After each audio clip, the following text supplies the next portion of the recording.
I can't lie, guys. I am vexed, and I have to rant about this. Honestly, I apologize if I offended. No, actually, I don't. I don't apologize for anything, right?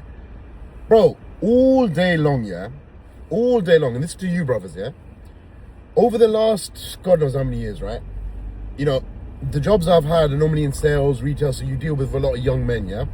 And these young men sometimes, especially young Muslim men, right? Well, only young Muslim men. These guys will come out with the latest statements like, my wife should be wearing hijab. My wife is going to stay at home and cook all day and clean all day. My wife is going to do this. My wife is going to do that. My brother, you don't even pray your salah.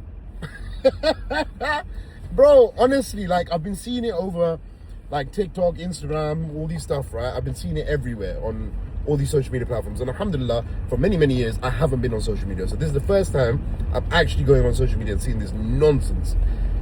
Mandem, let me explain something to you. My dearly beloved brothers, yeah? And you know what? You are beloved, but you're also a bunch of donkeys. And I'll tell you why. Because the reality is you need to stop being such a hypocrite. Let me explain how my story went and what happened with me. I got married to a woman, my wife, obviously. I got married to my wife. She wasn't hijabi. She wasn't the most practicing.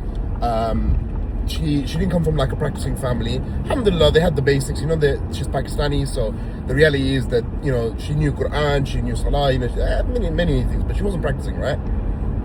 And I've always loved Islam. I've always loved my deen from a very, very young age. I always have a fascination around it.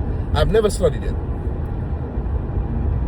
The reality is, yeah, I remember talking to my wife once, right at the beginning, and I said, would you wear hijab? And she was like, I'm not ready yet, blah, blah, blah. The reality is, if I, at that point, right, I was not practicing, yeah? And when I say I'm not practicing, I mean, even though I love my deen, I was not doing the farad, which is my salah, 5 times a day. Not, I'm praying Dhuhr, Asr, Maghrib, and Isha, because it's easy and I don't pray Fajr. No, I was not practicing at all, yeah? Here and there, Jummah, here and there, this, that, the other, right? My brothers, before you worry about your wife wearing hijab, before you worry about your wife being a cook and a cleaner and all these kind of things, my brothers, yeah, you bunch of donkeys, start doing it yourself.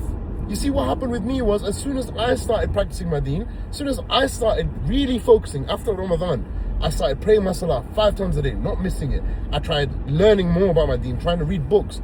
And wallahi, when you learn about the deen, yeah, when you learn about deen generally, and the more you start to delve into how deep deen is, yeah, whether it's Quran, whether it's tafsir, whether it's rulings, whether it's sharia, whatever it is, right, whatever you're studying, my brothers, you lot don't have a clue. You know how deep the rabbit hole goes?